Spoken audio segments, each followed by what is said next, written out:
Brad, a pretty unbelievable game of footy. How do you sum it all up? I think you just did. No, it was a great contest. Both sides had momentum at different stages of the game. It was a hot game. There was a lot of pressure. Both sides applied it, and they had a real feel of whichever team was going to be able to absorb the other side's pressure was probably going to prevail. And neither of us could get the ascendancy for long enough when we had it. So, I thought both sides had their opportunity to win the game, and it's a bit of a hollow feeling, but I said to the players, win, lose or draw, the effort and intent's what we're after, and the players delivered that today. So do you feel like, if you could weigh up positive v negative, you're probably, 75 positive, 25 negative? I don't know what split I'd put on it, Rowan. It's just more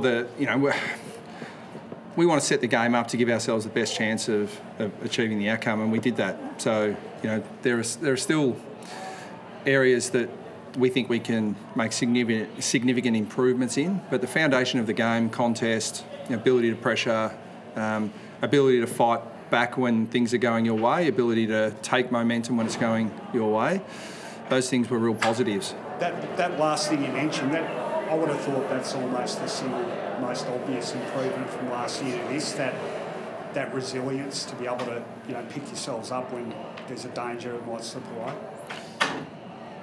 Yeah. I was going to answer that question, but I reckon the captain can answer that because we talk about it a lot. Do you want me to ask it again? Yeah, no, I think we're building a pretty clear brand based off being really process driven, and regardless of scoreboard, I think that's something that's been a big shift in improvement. I think reflecting on the first 7 rounds, there's probably only been 2.5 quarters where that's probably been challenged or questioned to start the season, so that's been really positive, but in all those games we've been challenged by all teams, so given the competition so even and cutthroat at the moment, it's been a big progression forward, but we also know that every week's a new challenge, so good positives today, but yeah, you always want more. What about out on the ground immediately afterwards? Can you, as a leader, sort of judge by the players' reactions how far you've advanced in, how disappointed they are by not getting the win? I think my teammates and myself are always extremely disappointed to not get the win. In my 11 years at the club, no one's ever walked off happy losing, but I think we're getting really clear on what we expect off each other, the behaviours and actions that we want to see more consistently, and that's becoming clearer by the day. And I think now we're starting to even see it live throughout games, and guys are rewarding each other and also holding each other accountable throughout the game, which is hopefully pleasing. Hopefully fans are enjoying the way we are holding each other accountable. Zach, what were those final few minutes like out on the field? It was incredibly frantic watching it from where we were. Yeah, I could feel a few cramps coming in my hamstring, so I was holding on, to be honest. But I think it's one of those days that's so special to be involved in, first and foremost, and to have 93,000, you could feel the energy in the stadium. But for me, I just felt like we had such a clear plan how we wanted to play, and I felt like guys executed late, 30 seconds longer, maybe they win or maybe we win, but yeah, I just felt like we're really process-driven in that moment, and guys were connected together, which hopefully you could see and feel. It always gets asked after a draw, Zach, do you want extra time in these situations? I love competing. I love winning. I hate losing, so I would love to have played for an extra 5 or 10 minutes to get a result. But it's a unique feeling walking off with no team song. You're in the middle of things at the moment. You're the number 1 centre clearance team, and you were excellent in there today as a group. What are you doing right in the centre bounces at the moment? I didn't feel that way after Port a couple of weeks ago. No, I think we've got 2 great coaches with Brent Stanton and Daniel G in Syracuse who do a lot of work and prep early in the week to give us a really clear plan, and then we've got guys who are super diligent and disciplined the way that they play their roles for each other. We've probably got 5 or 6 guys that go in there and help each other out, but there's a real strength of theirs as well today. We had to limit and get some time in forward half, so to execute for the most part 6 out of probably 7 games in that area so far this year has been pleasing, but West Coast are very good in there as well, so I have to get back to work pretty quickly. What about this guy next year, Brad? You've worked with a lot of leaders. Zach don't want to embarrass you, Zach, but like your game's gone to another level since you become captain. I mean, it must be a joy to have him leading the team. I sort of joked. I always say he makes my job a lot easier because when you've got a captain who, it's easy to talk.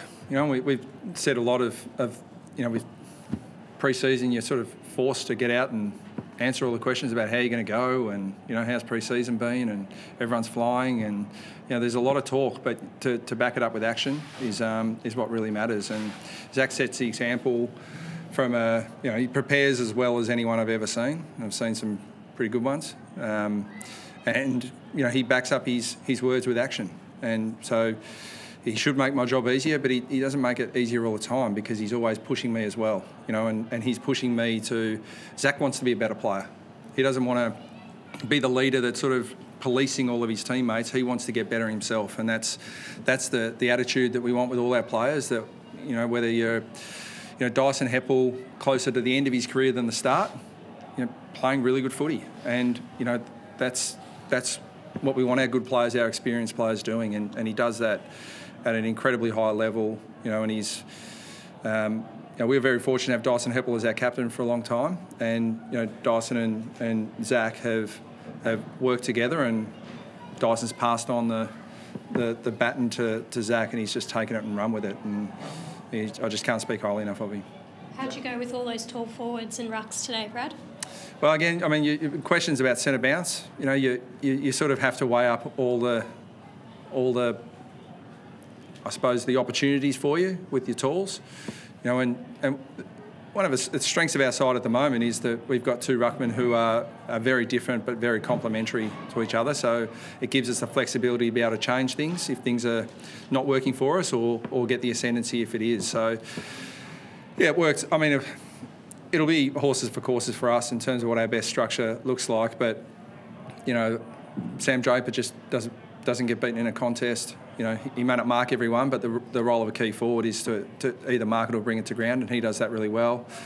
And so the question is, can we maintain, decent speed, agility, pressure in our forward half with so many tools? And for the most part today, it was pretty good. It was 2 450 tackles to 14. Did you feel like there was a bit of an opportunity cost of having the tools in there, or did you think it was more on the personnel that should have been able to provide more pressure? Yeah, I didn't think it was personnel based. I thought it was a little bit structure based. I think that it was probably a disappointing part of the game. We knew how Collingwood would rebound us, and we prepared for it, but we didn't execute it very well. But I didn't think it was because we looked cumbersome. I just thought it was a bit of a structural issue for us, but they're really easy fixes. Probably one for the both of you, but you have to get around Cole Langford after that last miss. He obviously had a great game, 2 great goals in the last quarter, but yeah, obviously that miss will probably be highlighted quite a bit. Oh yeah, but I mean, it was a great opportunity for me as coach. Langer's in front of all the players. You follow your routine because he's got an incredibly consistent routine that he just drills week in, week out. He said, "Yep, that's all we're asking you to do. You follow your process, your routine, and you try and execute. This game's not a game of perfect, and you're gonna miss some. But the mistakes that we get really frustrated by is when we go away from our system or what we train. And if he'd gone away from his process, then there'd be an issue. But he didn't. He just didn't execute. He usually does. But if I'm going to stick true to talking to the players about what we value and it's action, and we're not going to get, hang guys out to dry on the result, then that was the perfect opportunity to reinforce that. So you've already addressed it with him and Yep. around the group, yeah? Yep. If you looked at the draw pre-season at the 7-round mark or 7-game mark and seen 4-2-1, you'd take that, wouldn't you? Yeah, well, the competitor doesn't want to take it, but, Realistically. Yeah, well, I mean, I always get asked my opinion every week on this, and it sounds boring, but we can't control those things. We just got to work on the actions to give ourselves the best chance to getting the result at the end of the day. But what I do know is that, and you look up the fixture and you look at the odds are sitting there staring you in the face. So the market is telling us that, that's a surprise, because the market is telling us that out of 7 games we've been favoured in 1. So I'm pretty sure that's right. Yeah. Zach, can you talk us through the drama of the last couple of minutes? The ball's pinging from end to end. Jamie Elliott looks like he's going to, for all money in the world, take that mark and maybe kick it after the siren. What are you thinking through that? Yeah, I had a split second of deja vu. When I seen it was Jamie leading out, going for a chest mark, I was a little bit nervous. But, yeah, it felt like everyone was so frantic and, I don't know, live in the moment, you're just so into the game, you don't really think about the consequences or the score, or you're just in the moment competing and trying to get the ball forward. So, there's a lot of talk and communication from both teams trying to get sorted and frantically trying to get a score on the board. I think for everyone in the crowd, it was probably disappointing the siren went when it went. But, yeah, again, couldn't be more pleased with the guys that out there. They kept fighting and kept their will in the contest when probably a few times it felt like that overwhelming us a little bit around the ball, and to fight back and get the game back on our terms was really pleasing. The structure and positioning and all the stuff you plan for during the week, does that sort of go out the door in that last 30 seconds when you're just playing on instinct? No, it doesn't go out the door. We spent a lot of time and energy on those structures and systems, and we trained a lot and drilled it a lot. So it comes second nature out there. Don't have to think too much out there, given that guys have done the work, and you got to trust that they're in the right spot. Obviously, coaches will review them, will watch the game back, no doubt. But in the moment, you just got to trust the guys have done the work, and I've got no doubt our guys are. Would you watch the replay for fun, Zach, or just for work? No, I'll probably watch 6 or 7 games over the weekend of opposition or teams we're playing in the next few weeks. I'll move on pretty quickly from today, to be honest. I probably won't even watch it back. I'll watch... Well, you've got one in 25 minutes. Yeah, I'll go and watch the Giants tonight. We play them in 2 weeks, and then West Coast for next week. That'll be more for me rather than watching back the game today.